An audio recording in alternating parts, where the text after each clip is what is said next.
আল্লাহ তোমার মায়া সিন্ধু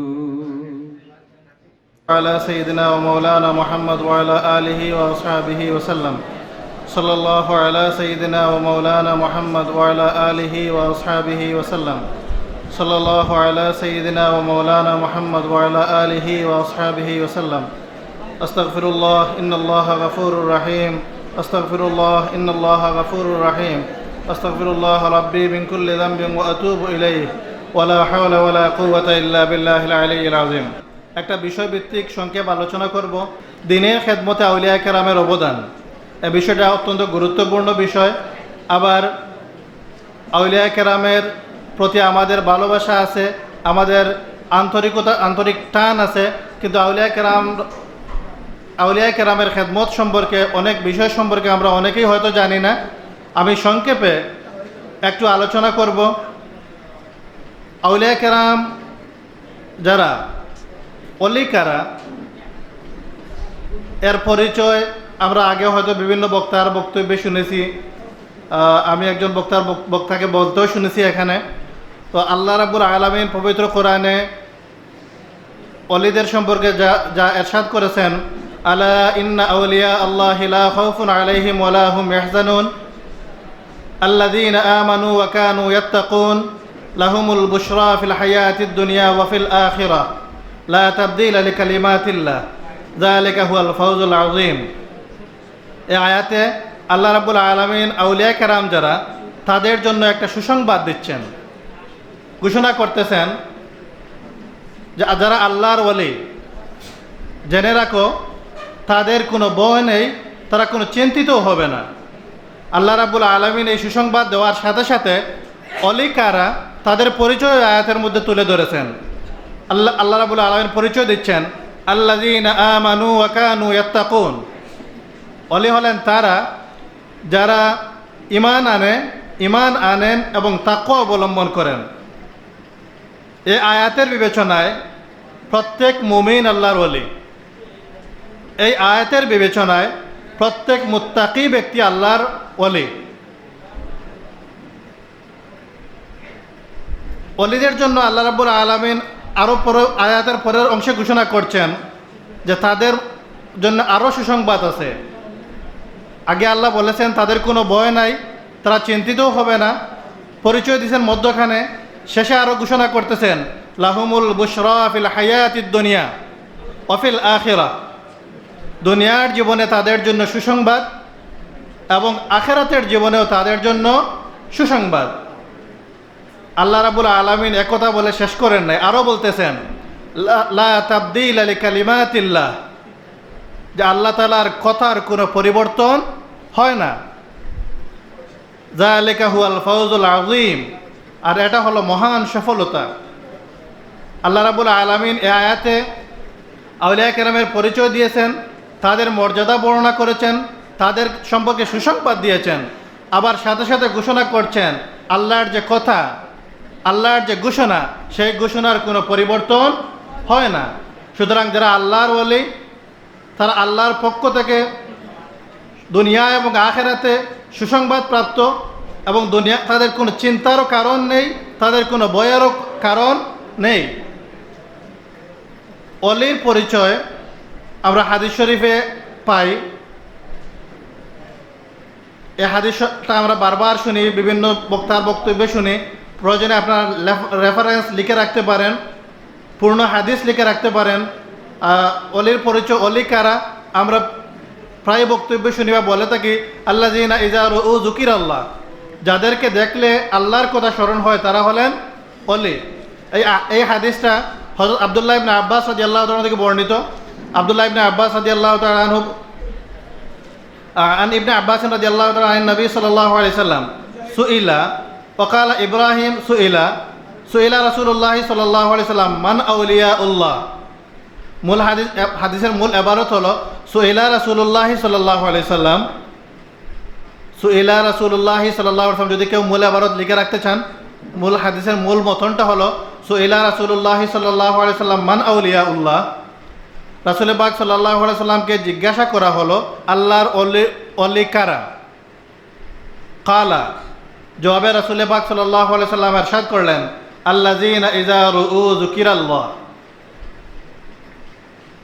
আল্লাযীনা ইযা রুউ যুকিরাল্লাহ, যাদেরকে দেখলে আল্লাহর কথা স্মরণ হয়। তাহলে এই হাদিসের আলোকে আমরা অলির পরিচয় পেয়েছি, যাদেরকে দেখলে আল্লাহর কথা স্মরণ হয় তারা হলেন অলি।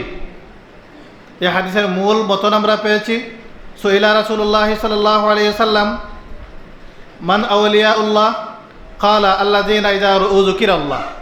এই হাদিসের বর্ণনাকারী হলেন হযরত আব্দুল্লাহ ইবনে আব্বাস রাদিয়াল্লাহু তাআলা আনহু।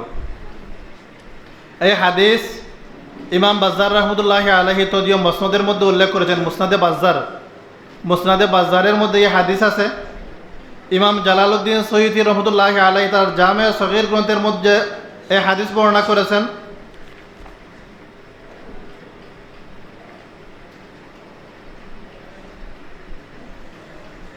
আল ফাতহুল কাবীর, এই কিতাব ইমাম জালালউদ্দিন সয়ুতি রহমতুল্লাহি আলাইহি, ইমাম জালালউদ্দিন সয়ুতি আল ফাতহুল কাবীরের মধ্যে হাদিস এনেছেন, আউলিয়াউল্লাহি তাআলা আল্লাযীনা ইযা রুউ যুকিরাল্লাহ, আল্লাহর ওলি হলেন তারা যাদেরকে দেখলে আল্লাহর কথা স্মরণ হয়।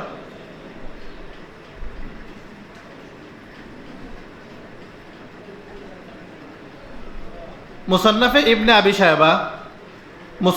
ইবনে আবি সাহেবার মধ্যে একটা হাদিস আছে, একই অর্থবোধক। হাদিসটা আয়াতের ব্যাখ্যা হিসাবে।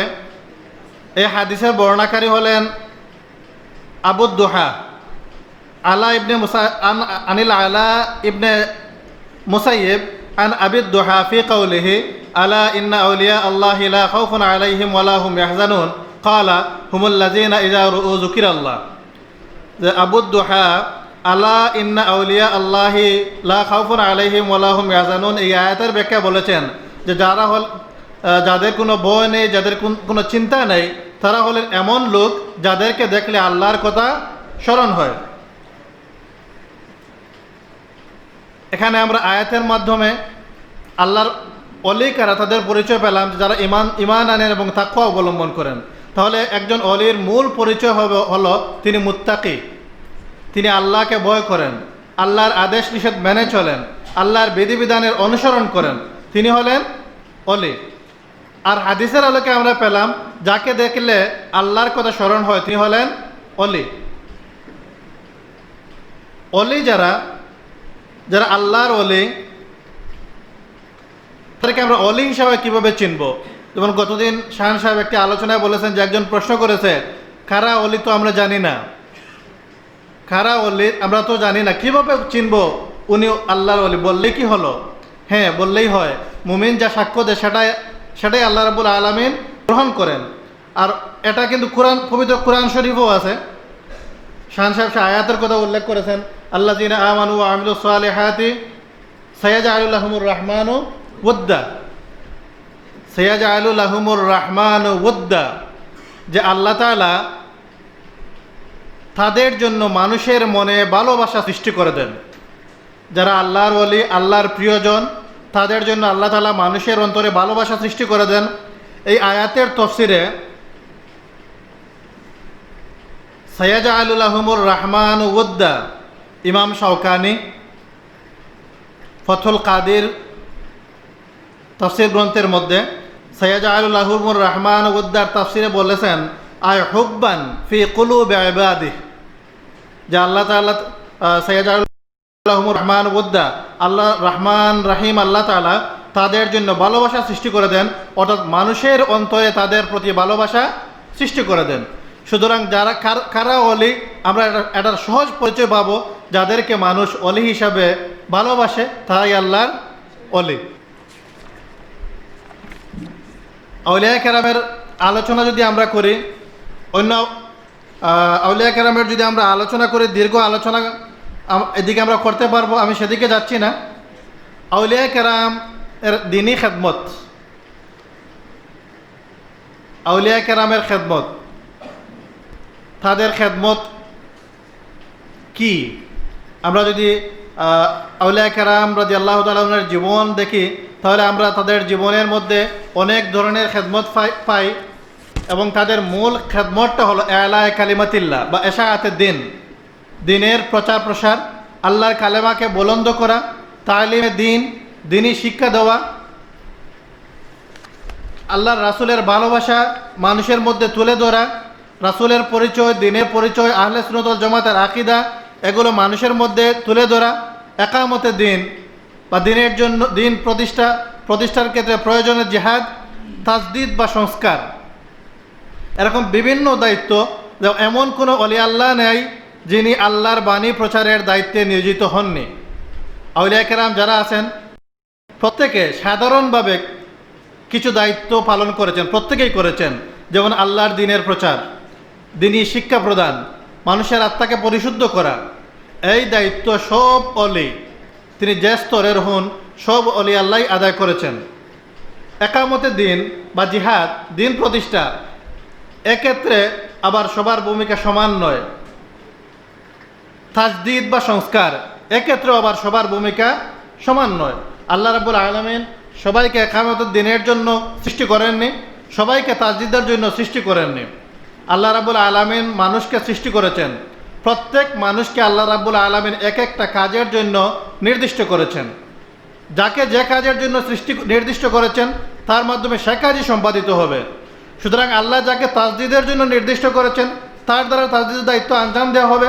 যাকে আল্লাহ তাআলা একামতে দিনের জন্য, জিহাদের জন্য সৃষ্টি করেছেন তার মাধ্যমে জিহাদের দায়িত্ব আঞ্জাম দেওয়া হবে। আর আমভাবে প্রত্যেক অলি আল্লাহর বাণী প্রচারের দায়িত্ব আঞ্জাম দিয়েছেন, তালিমে দিনের দায়িত্ব আঞ্জাম দিয়েছেন, তাজকিয়া নফসের দায়িত্ব আঞ্জাম দিয়েছেন। এগুলো প্রত্যেকেই সাধারণভাবে করেছেন। তালিম দিনই শিক্ষা প্রচারের ক্ষেত্রে দর্স তাদরিসের দিকও আছে, তাসনিফাত গ্রন্থ রচনার দিকও আছে। আমরা যদি আউলিয়া কেরাম সম্পর্কে আলোচনা করতে যাই, আউলিয়া কেরামের সংখ্যা এত, যুগে যুগে এত আউলিয়া কেরাম অতিবাহিত হয়েছেন, তাদের সকল সম্পর্কে আলোচনা করা আমাদের পক্ষে সম্ভব নয়। আমি একটা তালিকা করেছিলাম, এটা আসলে আপনাদের সবার কাছেই আছে। আমি শখ করেছিলাম আমাদের সিলসিলার আউলিয়া কেরাম, বুজুর্গানে কেরাম কারা। আমরা হযরত ফুলতলি সাহেব রহমতুল্লাহি আলাইহি থেকে শুরু করে রাসূল পাক সাল্লাল্লাহু আলাইহি সাল্লাম পর্যন্ত যদি আমাদের সিলসিলার প্রতি দেখি, তাহলে আমরা দেখতে পাবো আমাদের সিলসিলার মধ্যে এমন বুজুর্গানে কেরাম রয়েছেন, এমন আউলিয়া কেরাম রয়েছেন যারা তাদের সময়ে জগতের মধ্যে বিখ্যাত ছিলেন। যেমন আপনারা নাম শুনলে বুঝতে পারবেন যারা কোন স্তরের ওলি আল্লাহ। যেমন আমাদের এই সিলসিলার মধ্যে আমরা যে সাহেব কিবলা থেকে শুরু করি, আমরা তো নিঃসন্দেহে বিশ্বাস করি হযরত ফুলতলি সাহেব কিবলা রহমতুল্লাহি আলাইহি তার সময়ের শ্রেষ্ঠ বুজুর্গ ছিলেন। এ বিষয়ে কি আমাদের কোনো সন্দেহ আছে? সন্দেহ নাই। আমরা এখানে যারা আছি হয়তো বেশিরভাগই হযরত ফুলতলি সাহেব কিবলা রহমতুল্লাহি আলাইহিকে দেখেছি, এবং আউলিয়া কেরামের একটা সংজ্ঞা আমরা পেয়েছি দেখার ভিত্তিতে, যাকে দেখলে আল্লাহর কথা স্মরণ হয়। আমরা যারা দেখেছি আমাদের দিল কিন্তু নিশ্চিতভাবে সাক্ষ্য দেবে যে যখন আমরা আল্লাহর ওলি হযরত ফুলতলি সাহেব কিবলা রহমতুল্লাহি আলাইহির সামনে গিয়েছি, তখন আল্লাহর কথা আমাদের দিলে উদিত হয়েছে। এটাকে আমরা সাক্ষী দিতে পারবো না? অবশ্যই। সুতরাং আমাদের সাক্ষীর ভিত্তিতে আমরা বলতে পারি হযরত ফুলতলি সাহেব কিবলা রহমতুল্লাহি আলাইহি একজন বুজুর্গ ছিলেন, এবং এটা নিঃসন্দেহে যে তিনি তার সময়ের সর্বশ্রেষ্ঠ বুজুর্গ ছিলেন।